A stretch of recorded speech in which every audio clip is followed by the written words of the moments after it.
होता है कि कंबाइन अलग अलग शेपों को किस तरह से हम लोग कंबाइन कर सकते हैं, किस तरह से हम लेते हैं, ठीक है, वो है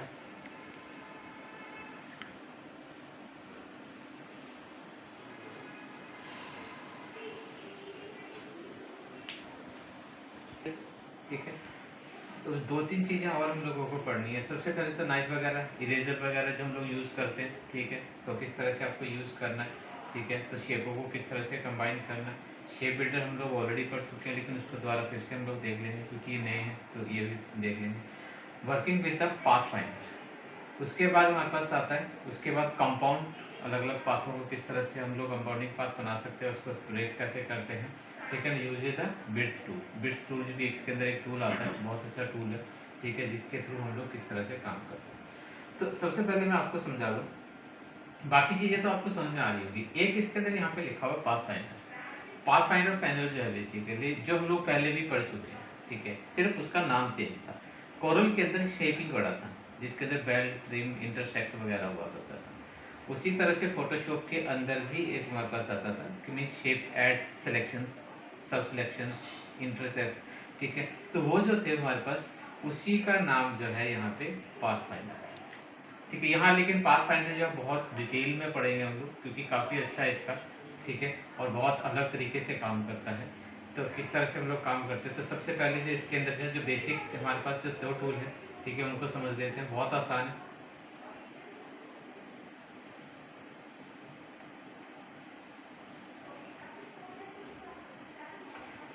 न्यू फाइल क्रिएट कर लेंगे, आर्टबोर्ड। जैसे आप आर्टबोर्ड स्टार्ट करेंगे, ठीक है, ये आपका स्टार्ट हो जाएगा। सबसे पहले तो मैं ये दो टूलों के बारे में समझा दूँ। कोई भी ऑब्जेक्ट बनाया हम लोगों ने, फॉर एग्जाम्पल, ठीक है, ओके, ये सिलेक्शन टूल है, ठीक है, ये ऊपर जो दिख रहा होगा आपको, जिसके थ्रू ऑब्जेक्ट को उठा के कहीं पे भी ले जा सकते हैं। तो इस सेंटर से और बीच में जो हटा देंगे तो सेंटर से नहीं जाता सर? क्या कह रहे हैं? मतलब कि कहीं इधर से उधर से पकड़ना नहीं जाता सीधे? नहीं, अभी तो वो लगा पड़ा है ना फिर अंदर वाइट कलर। अगर जब ब्लैक होगा तो फिर कहाँ से सिलेक्ट होगा बीच में से भाई? इधर लाइन ब्लैंक, ब्लैंक तो आप कहीं पे भी बीच में रखा हुआ अगर आपने, ठीक है, तो किसी भी सॉफ्टवेयर के अंदर होगा, काम करोगे आप तो कभी भी सिलेक्शन नहीं आएगा, क्योंकि यहाँ पे तो कुछ है ही नहीं, ठीक है। फिर आपको लाइन के ऊपर ही जाना है। ये तो कॉरिडोर में भी यही था, ठीक है। तो नेक्स्ट हमारे पास आप सिंपली हमारे पास आता है, ये है, ठीक है। सबसे पहले तो ये आपके पास इरेजर है, ओके। अब किसी पर्टिकुलर इरेजर का मान लीजिए आपको साइज जो है वो आपको बड़ा करना है, ठीक है। ये हमारे पास आते हैं, डबल क्लिक करोगे, ठीक है, जैसे ही डबल क्लिक करोगे यहाँ पे एक तो एंगल आता है और यहाँ पे इसका साइज, ठीक है, और ये हमारे पास आते हैं ये कॉलम, ठीक है। जिस तरह से हम लोग कैलीग्राफी ब्रशेज यूज करते थे, लेकिन ये ब्रशेज नहीं है, इरेजर है, ठीक है, कैलीग्राफी। अब इसका एंगल जो अभी देखिएगा बिल्कुल आपका 0 पे, ठीक है, एंगल बढ़ाना चेंज करना चाहते हैं। अब जो इरेज करेगा आप देखिएगा, ये इसी एंगल में आपका इरेज करेगा। ये अंदर की तरफ कर दे रहा है क्या इरेज तो कर रहा, पर अंदर की तरफ कर दे रहा है। भाई तुझे आज क्या हो गया है सूरज, क्या हो गया तुझे? नहीं, कुछ नहीं सर। ठीक है, इरेज का मतलब ये इरेज अंदर को क्या कर रहा है, जब ये क्योंकि ये नेचुरल बात है, ये आउटलाइन है, जब यहाँ से किसी चीज को ये आउटलाइन में खत्म कर नहीं सकता, ठीक है ना। अब जैसे मान लीजिए आप आउटलाइन हटाता हूँ, ठीक है, तो ये आउटलाइन हटा दी मैंने, ठीक है। अब देखो,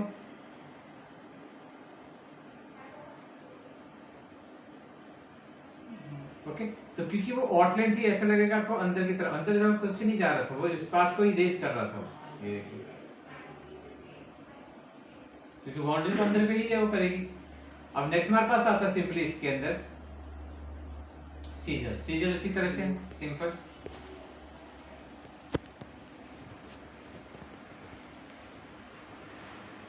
एक पॉइंटर पे क्लिक करा और दूसरे पॉइंटर पे क्लिक कर दीजिएगा, ऑटोमेटिकली वो उसको काट देगा। फॉर एग्जांपल जैसे देखिए, बस ये है, सीजर लिया,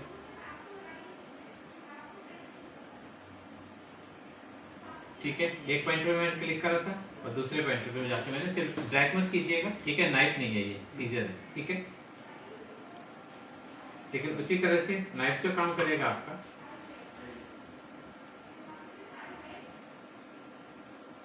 प्रेस करके करिएगा। अब ये हमारे पास अलग अलग हो गया, तो अब इसके अकॉर्डिंगली हमारे पास देखिएगा,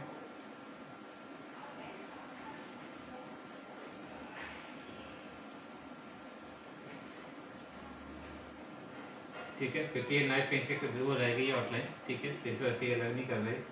तो ये तो इरेजर जो है आपको प्रेस करके यूज करना है, और सीजर जो है आपको सिंपल क्लिक के साथ में यूज होगा। अब उसके बाद हमारे पास आता है सिंपल ही आपके पास ये है शेप बिल्डर। अब शेप बिल्डर तो सिंपल था हमारा, ठीक है, ये है शेप बिल्डर, ये सिंपल शिफ्ट एम भी कर सकते हो, ठीक। शेप बिल्डर होता है बेसिकली एक शेप बना लें, ठीक है, दूसरी शेप है, इन सभी शेपों को आपको बेल्ट करना है। शेप बिल्डर लिया,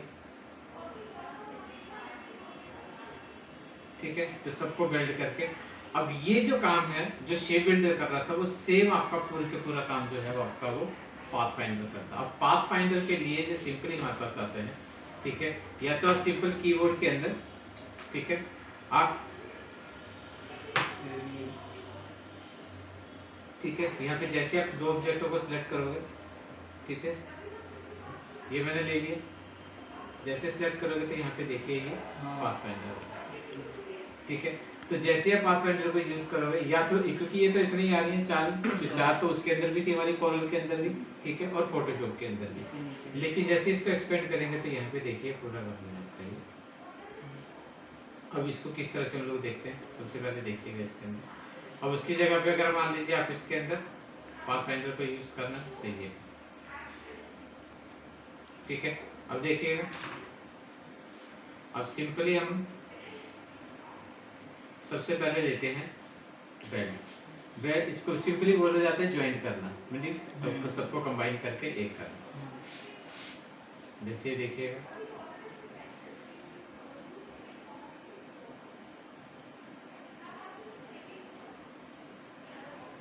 मेरे पास ये कुछ ऑब्जेक्ट आते हैं, बहुत सारे ऑब्जेक्ट मैंने बनाए। अब इन सभी ऑब्जेक्ट्स को क्या करना है, मुझे कंबाइन करना है, एक ऑब्जेक्ट बनाना है।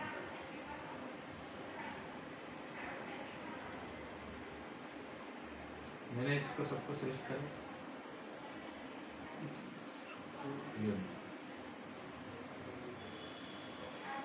ठीक है, एक बन। लेकिन अब जैसे मान लीजिए ट्रिम करना है तो सिंपल मैंने, तो यहाँ पे ध्यान रखिएगा कि ट्रिम नहीं है, यहाँ पे माइनस है, और माइनस के अंदर क्या होता है कि जब भी आप इसको सिलेक्ट करोगे और माइनस करोगे, लेकिन जिस शेप से इसने काटा है या जिस शेप से ट्रिम कर रहा था, ठीक है, वो शेप भी आपकी इरेज हो जाए, क्योंकि माइनस का मतलब ये होता है कि जिससे माइनस करे वो वैल्यू आपकी खत्म हो जाती है, ठीक है। तो उसके बाद हमारे पास आता है इंटरसेक्ट। इंटरसेक्ट के अंदर वही है जो ओवरलैपिंग पार्ट है, ठीक है, उसी का ही आपको ये, ठीक है। देन फोर्थ वन आपके पास आते हैं रिवर्सिंग, इसको रिवर्स भी बोलते हैं, कंबाइन भी बोल सकते हैं, ठीक है, जो फॉर्म के अंदर कंबाइन कर। अब एक चीज तो ये होगी। अब दूसरा हमारे पास आता है कि जब हम लोग कंबाइन करते हैं, इतनी ज्वाइंट करते हैं, माइनस करते हैं, इंटरसेक्ट करते हैं, ठीक है। अब मैंने इसके अंदर दोबारा से कर रहा हूँ इसी को ही,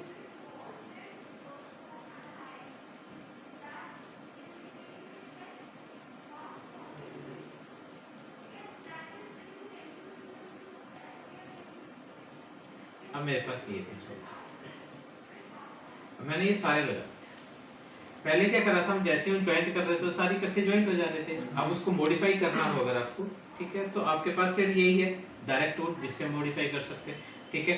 तो जैसे ले लो, ये कर दिया ज्वाइंट को, उसके बाद ये डायरेक्ट सिलेक्शन होती है। डायरेक्ट से क्या होता है कि मींस जो भी नोड है उन नोडों को आप अपने हिसाब से चेंज कर। लेकिन ये देखिए वो शेप जो थी आपकी राउंड कॉर्नर जो बिल्कुल स्मूथनेस थी वो खत्म हो जाती है, क्योंकि आप एक पर्टिकुलर नोड को उठा के ले जा रहे हो। तो पूरी अगर मैं शेप को यहाँ से शिफ्ट करता हूँ, या तो फिर एक काम कीजिए, तो ये सारे नोडों को पकड़ के, लेकिन जब ये सारे नोडों को पकड़ोगे, ठीक है, तो ये तो ठीक हो जाएगा, लेकिन ये साइड वाले गड़बड़ हो जाएंगे, ठीक है, क्योंकि शेप तो उठ ही नहीं रही। तो ज्वाइंट, माइनस, इंटरसेक्ट और आपके पास कंबाइन। तो इन तीनों में, चारों में से कोई सा भी आप काम करें, ठीक है, जब भी आप इसके अंदर कंबाइन करने जाएं या कुछ भी करने जाएं, ठीक है, तो आपको क्या करना है, सिर्फ ऑल्ट होल्ड करके रखना है। जैसे आप ऑल्ट होल्ड करके रखोगे और ज्वाइन पे करोगे, ठीक है, तो क्या करेगा, ये कंबाइन तो हो चुका है, देखिए मतलब ये ज्वाइंट हो चुका है, लेकिन इसके अंदर देखिए जैसे जब मैं सिलेक्ट कर रहा हूँ तो देखिए ये आउटलाइन है सारी की सारी वैसी की वैसी दिखा रहा है। इसका मतलब ये है कि ज्वाइंट तो है लेकिन ये फाइनलाइज नहीं है। अगर इसको फाइनल करना आपको लगता है कि जैसे मुझे करना था वैसा ठीक है, तो सिलेक्ट कीजिए और यहाँ पे लास्ट में देखिए एक्सपेंड आया है। जैसे एक्सपेंड के ऊपर क्लिक करोगे तो वो फाइनल हो गया, ठीक है। बट एक्सपेंड करने से पहले आपको लगता है कि मीन्स आप इसमें ये थोड़ा सा नीचे थोड़ा सा ऊपर होनी चाहिए, तो इससे सिलेक्ट जैसे करोगे तो पूरा ऑब्जेक्ट सिलेक्ट हो जाएगा। अब आपके पास एक टूल अलग से था, ठीक है, जिसको क्या बोलते थे हम लोग, ग्रुप सिलेक्शन। ग्रुप सिलेक्शन क्या था,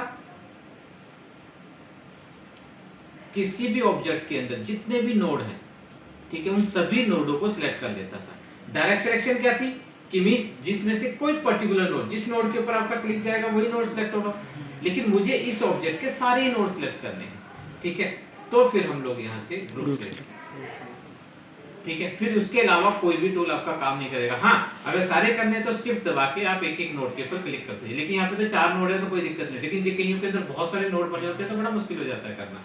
तो उसके लिए फिर आपके पास ये ग्रुप सिलेक्शन है, वो आपके काम करेगा। आप किस ऑब्जेक्ट के करने हैं, देखिए सारे नोड सिलेक्ट हो गए, देन आफ्टर दैट आप इसको मूव करो। तो ध्यान रखिएगा कि मीन्स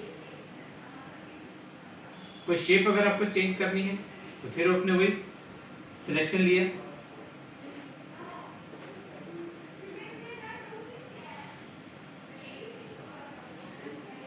फिर मैंने ग्रुप सिलेक्शन, ये थोड़ा सा मैं चाह रहा हूँ नीचे हो जाए, ये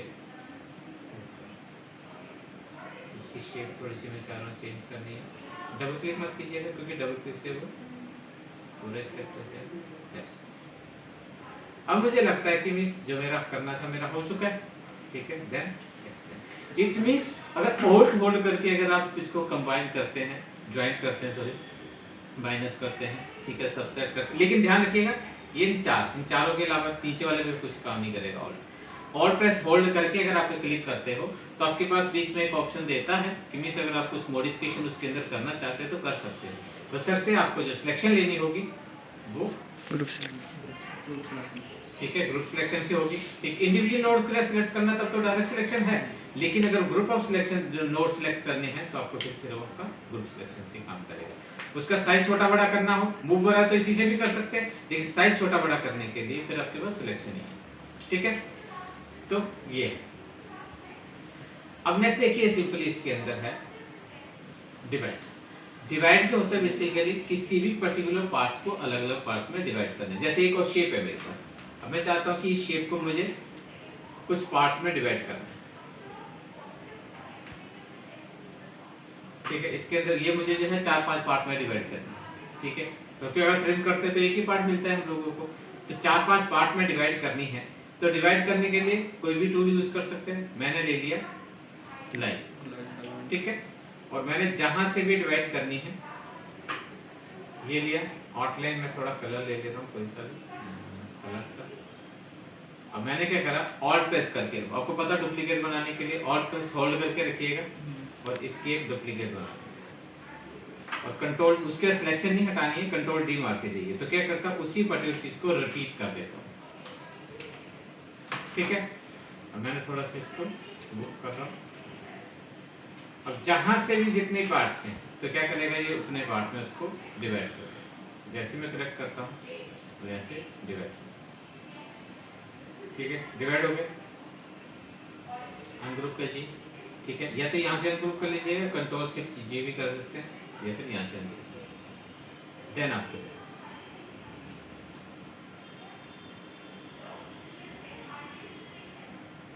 तो जो भी आपको करना है, ठीक है,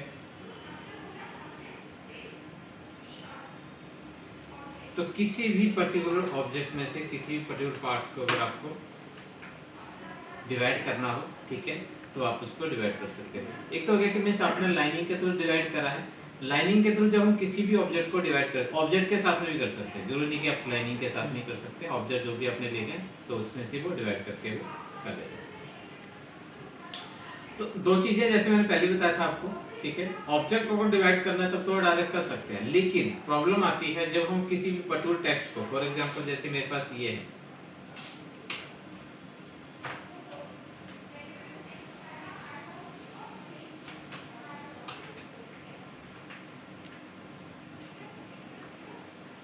मैं चाहता हूँ इस टेक्स्ट को मुझे डिवाइड करना है इस तरह से 2-3 पार्ट में, ठीक है, तो डायरेक्टली इसको डिवाइड नहीं कर सकते। हमें अगर आपको टेक्स्ट को डिवाइड करना है तो टेक्स्ट को ऑब्जेक्ट के अंदर आपको कन्वर्ट करना पड़ेगा, देन आफ्टर दैट आप उसको डिवाइड कर सकते हैं। तो टेक्स्ट को ऑब्जेक्ट में कन्वर्ट करने के लिए टेक्स्ट को सिलेक्ट कर लीजिए, not to be right click, और यहाँ से आपके पास आता है क्रिएट आउटलाइन, ठीक है, या फिर सिंपल यहाँ पे देखिएगा, टेक्स्ट में जाइएगा, यहाँ पे एक जगह कहीं लिखा होगा क्रिएट आउटलाइन, हो गया। अब लेकिन देखकर क्या है कि मिस अब आप इसके टेक्स्ट वगैरह में कोई मॉडिफिकेशन नहीं करते, मैं टेक्स्ट का स्टाइल वगैरह चेंज नहीं कर सकते, जो स्टाइल है वो हो। अब मुझे क्या करना है, इसको डिवाइड करना,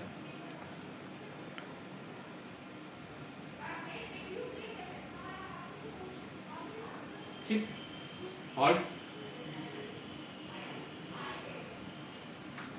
होल्ड करके रखिएगा, और मैंने कंट्रोल डी मार दिया और फिर कंट्रोल डी, ठीक है।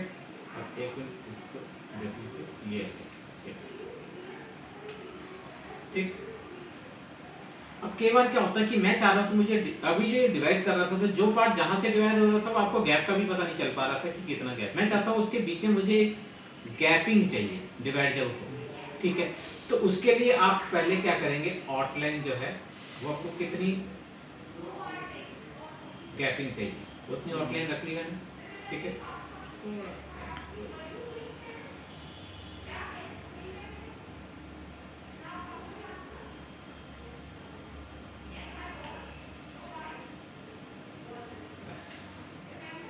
ठीक है,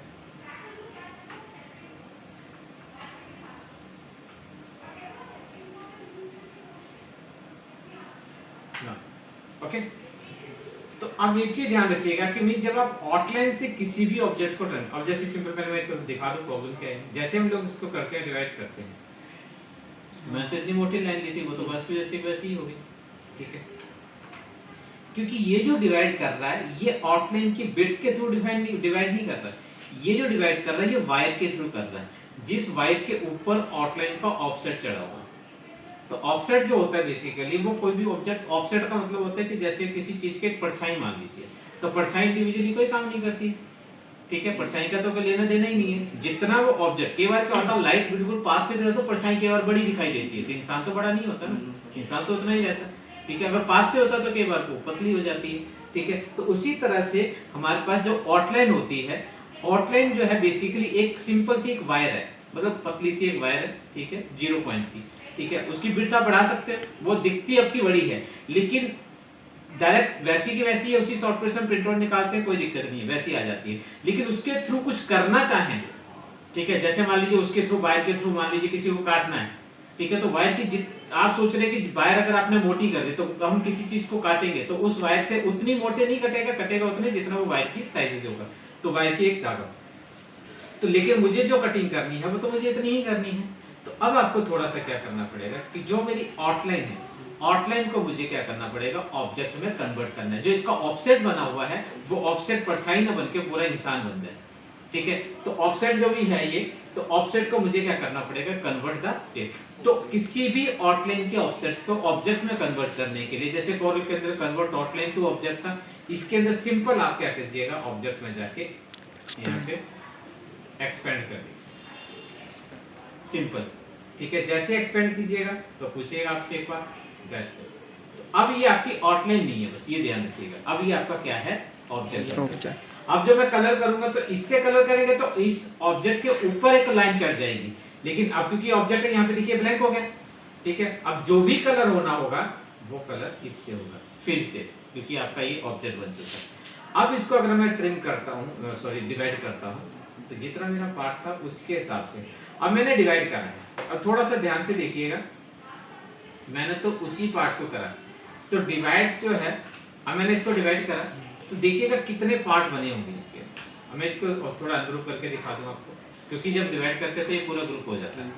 ग्रुप अनग्रुप करा, अब देखिए मैंने तो एक पतली सी डंडी लाइन दी थी ना, अब देखिए इसके अंदर कितने ऑब्जेक्ट बने हैं। ये अलग पार्ट है, ये अलग पार्ट है,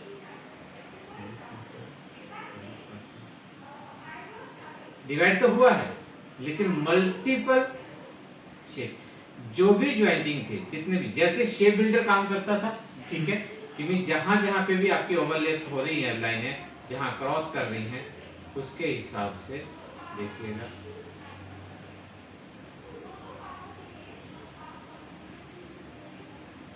ठीक है। देन आफ्टर दैट अब आप चाहें तो उसका जो भी कलर वगैरह एनीथिंग है जो भी चेंज करना है चेंज कर, देखिए ये वाला है, बताइए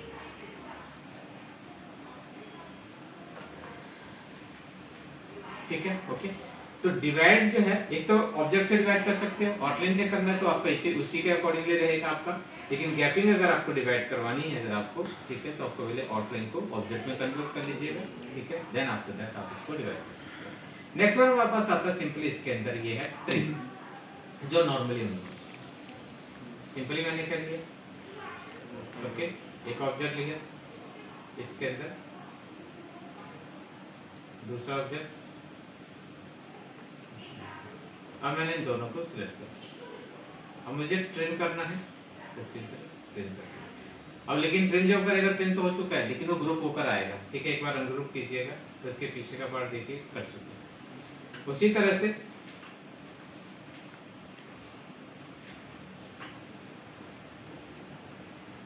नेक्स्ट भी ट्रिम है, ठीक है, बट ये वही है मर्ज करने के लिए। अब मर्ज में दिक्कत क्या होती है, देखिएगा यहाँ पे, अभी देखिएगा मर्ज करेंगे तो ये बहुत सारे काम कर रहा होता है, जैसे मैंने तो इसको मर्ज करने के लिए बोला, मर्ज तो हुआ नहीं, ठीक है, लेकिन इसके अंदर एक काम हुआ है, देखिए मैं क्या करता, अभी मैंने ट्रिम करा था, मैंने मर्ज करा,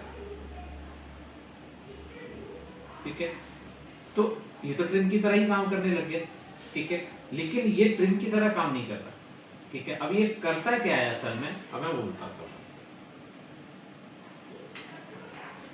कई बार आपने देखा होगा, अभी तो क्योंकि आप प्रैक्टिकली नहीं कर रहे हो आप काम, तो जब आप प्रोफेशनली जब काम करोगे तो बहुत सारी कई बार प्रॉब्लम आती है ये चीज़ें।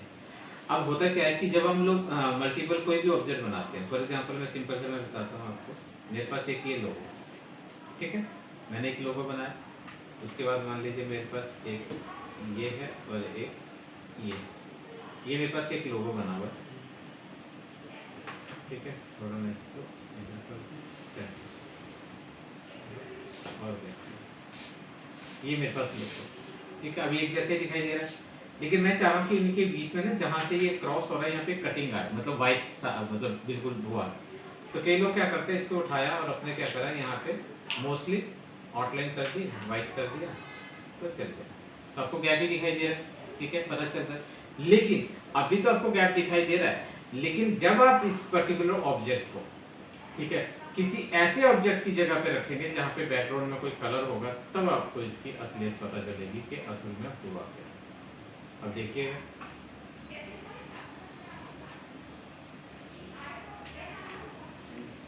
किसी काम का नहीं है। एक तो प्रॉब्लम ये आ गई, दूसरी प्रॉब्लम क्या आएगी मैं दिखाता हूँ आपको, कि ऐसा तो है नहीं कि आपने ये लोगो बनाया तो हर जगह पे इसी साइज का यूज हो गए, कहीं पे छोटा भी हो सकता है, कहीं पे कोई इसको बड़ा भी कर सकता है, वो आपके ऊपर है। अगर कहीं पे इसको छोटा करके यूज करता है, और मैं इसी फाइल के अंदर अगर जेपीजी में या पीएनजी में कन्वर्ट करोगे तब तो प्रॉब्लम वैसी की वैसी ही रही जो अभी दिखाई दे रहा था बैकग्राउंड के अंदर। अब मैं इसका साइज छोटा करता हूँ, देखिए वो जो आउटलाइन थी इसने पूरे ऑब्जेक्ट को खा लिया, क्योंकि आउटलाइन का साइज तो उतने का उतना ही रहा, ठीक है, या तो फिर बार बार आपको जाके आउटलाइन का साइज छोटा कीजिए यहाँ पे, क्योंकि उसके हिसाब से ऑब्जेक्ट छोटा हुआ तो आउटलाइन भी छोटी होनी चाहिए, आउटलाइन तो छोटी हुई। तो ऐसी जगह पे ऐसी प्रॉब्लम को सॉल्व करने के लिए सबसे बढ़िया तरीका क्या होता है हमारे पास, मर्ज। अब ये मर्ज करता है क्या असल? अब मैं इसके अंदर अलग कलर कर दूं, मैं मान लीजिए ये देखिए, ठीक है, ओके। तो अब जो है इसके अंदर मर्ज असल में जो काम करता है वो कलर को मर्ज करने के लिए, इसमें जितने भी कलर होंगे, ठीक है, अगर मान लीजिए अब जैसे ये दो कलर, एक ये और ये दोनों सेम कलर है, ठीक है, मर्ज तो इन दोनों को भी कर रहा है, लेकिन ये दोनों आपस में कहीं पे भी ज्वाइंट नहीं है, तो एक नहीं बनेंगे, वो रहेंगे अपनी अपनी जगह। वैसे तो वो कंबाइन अपने हिसाब से उसने मर्ज कर चुका है वो, लेकिन वो अलग अलग पड़े हुए तो वो अपनी जगह पे रहेंगे, उससे कोई लेना देना नहीं है, ठीक है। लेकिन अगर मान लीजिए कोई ऐसा कलर है इसमें, जैसे आउटलाइन के अंदर कोई मैं कलर ऐसा करता हूं जो आपको पता चले, मैं व्हाइट नहीं कर, लेकिन ध्यान एक चीज रखनी है कि वो कलर आपका आपकी शेप के अंदर जो वो है आपके पास लोगो है या कोई भी ऑब्जेक्ट जिस हाथ से आपको कर रहे हैं उसके अंदर वो कलर नहीं होना चाहिए, अदरवाइज क्या करेगा, उसको ही मर्ज कर देगा। अब यहाँ पे देखिएगा ये सारा जो ब्लू कलर है ये सारा एक दूसरे कहीं ना कहीं ज्वाइंट हो रहा है, ठीक है। यहाँ पे भी ज्वाइंट है, यहाँ पे भी, यहाँ पे कहीं पे भी आपका ब्लैंक नहीं है, और दूसरा कलर को इसके साथ में कहीं पे है नहीं। अब सिंपली मोस्टली हम लोग क्या करते हैं, लोग क्या करते हैं, इसके 2-3 स्टेप में करना पड़ेगा। 2-3 स्टेप में पहली स्टेप क्या होगी कि आपने ये जो आउटलाइन है इसको कन्वर्ट करना पड़ेगा, फिर इसको ट्रिम करना पड़ेगा, तब भी आप कर सकते हैं, तो ये है।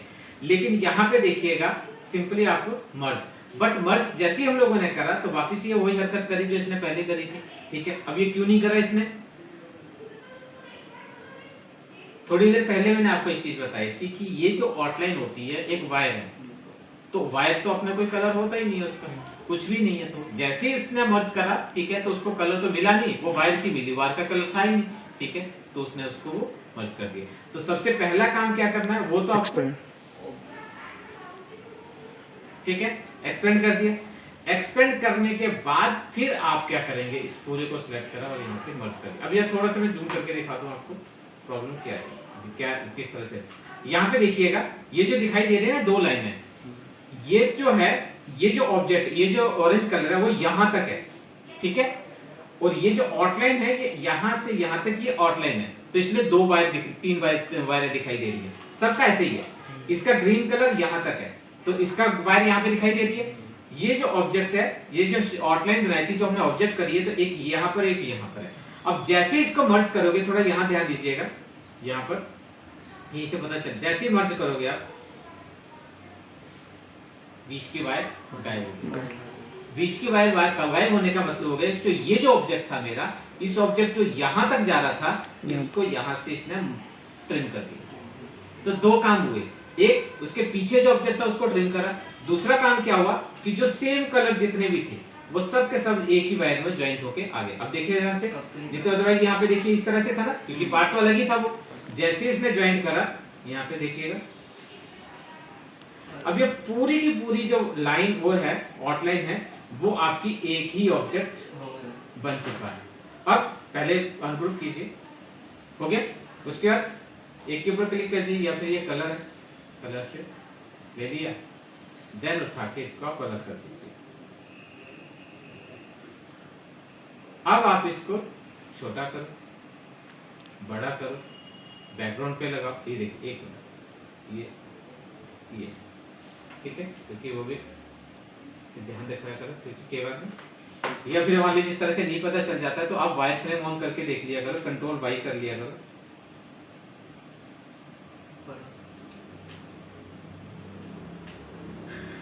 ठीक है, जिससे आपको पता चल जाए कि कहीं एक्स्ट्रा वायर तो नहीं पड़ी होगी। ये असल में ये वायर होती है, ठीक है, ठीक। देन आफ्टर दैट अब आप इसको जो है छोटा करेंगे, बड़ा करेंगे, वो जो अंदर की जो लाइनिंग है वो उसी हिसाब से छोटी होती जाएगी, उसी हिसाब से वो बड़ी, ठीक है। बैकग्राउंड अगर आपके पास कोई है तो बैकग्राउंड में भी आपका उसी तरह से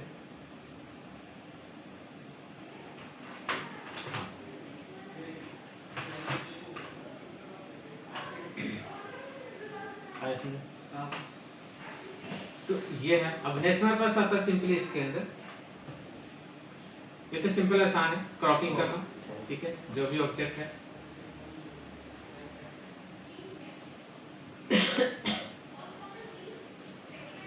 ठीक है, और ये सिंपली इसके अंदर होती है आउटलाइन, इतनी जितने भी वायर है। अब जैसे यहाँ पे ये है, ये तो सबके क्या करेगा, एक आउटलाइन बना।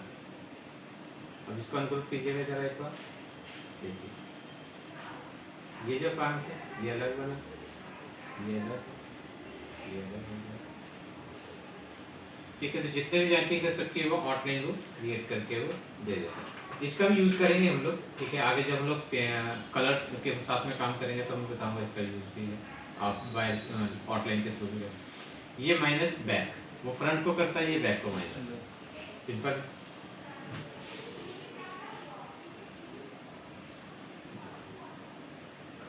बैक से फ्रंट, ये क्या था हमारा,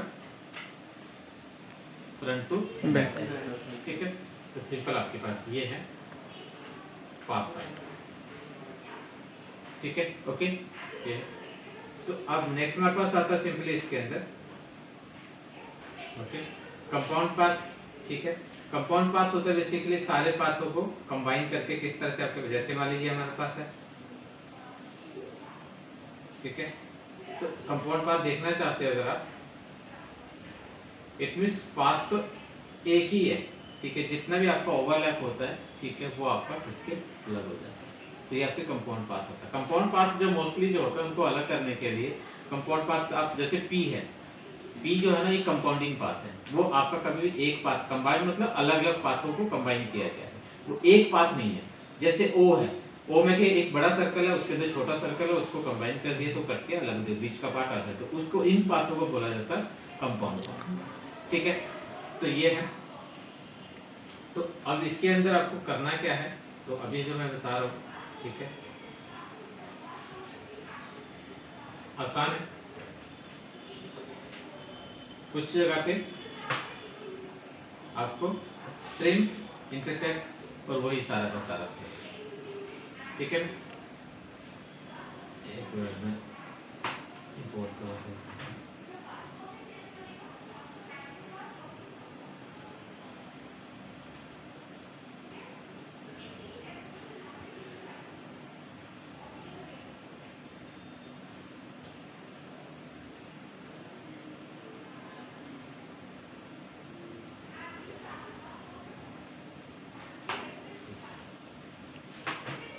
ठीक है, ये देखिए, ठीक। तो कुछ डिवाइड के थ्रू, अधिकतर ज्यादातर जो है इसके अंदर डिवाइड, ट्रिम और ज्वाइन, तीन ही चीजों के थ्रू आपको, जहां पर आपको लग रहा हो कि एक ही शेप है दो पार्ट में दिखाई दे रही है, ठीक है, तो सिंपल आपके पास वही डिवाइड, ठीक है। तो इस पार्ट में अगर आपको डिवाइड करना तो बड़ा आसान है, ठीक है। तो देखिएगा ये जैसे ये बनाना, मान लीजिए दो अलग अलग कलर है, जैसे इसके अंदर देखिएगा ये है ना, ठीक है, एक रेक्टेंगल बनाया तो देन उसके बाद अलग अलग पार्ट में इसको डिवाइड कर दिया। अब देखो एक बार सिंपल इसका दिखा देता हूँ एक बार सेम को, ये देखो। पहले तो आप क्या कीजिएगा, एक मान लो मैंने राउंड रेक्टेंगल बना लिया, इससे रेक्टेंगल बना लीजिए, ठीक। और मैंने इसको, ठीक, और मैंने जितना बार ट्रिम करना, ठीक है, ओके। उसके बाद जितना भी पार्ट आप, ये इस तरह से कटा हुआ है, यहाँ सर्कल लगाते हैं, ठीक है। ये पार्ट स्ट्रेट कटा हुआ है, वहां पे क्या लगाना है आपको,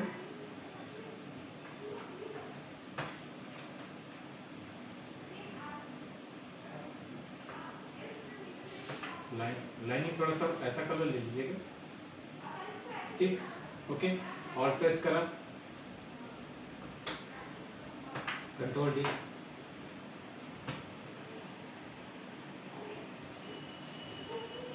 ओके। देन आफ्टर दैट आपको कुछ नहीं करना, इसको हटाया, इसको हटा रहा हूं, ठीक है।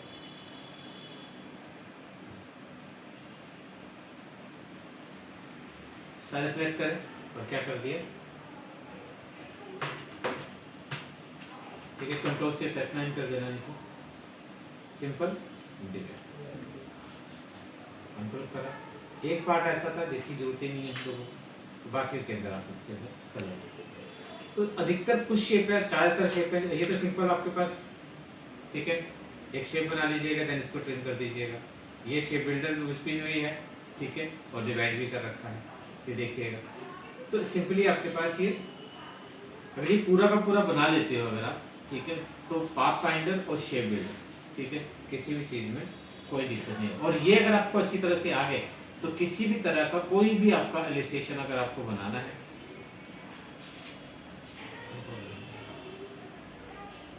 ठीक है, और खास करके लोगो डिजाइनिंग में ये चीजें आना बहुत जरूरी है, ठीक है। लोगो एक्सपर्ट अगर आपको बनना है तो ये चीजें आना बहुत जरूरी है, ठीक है। अगर नहीं है क्योंकि डिजाइनिंग से इससे कोई लेना देना नहीं होता। अगर हम पॉम्पलेट बनाए तो यहाँ पे क्या करना, कुछ नहीं इससे लेना देना, ठीक है। तो मोस्टली आपका जो इलिस्ट्रेशन, ठीक है, जो आप इंग्लिश में नेचर वगैरह कुछ भी बनाते हो आप, ठीक है, और प्लस साथ में लोगो डिजाइनर बनना चाहते हो अगर आप, ठीक है, तो आपके लिए सबसे बेहतर आपके पास ये है, ठीक है, ओके, चलो।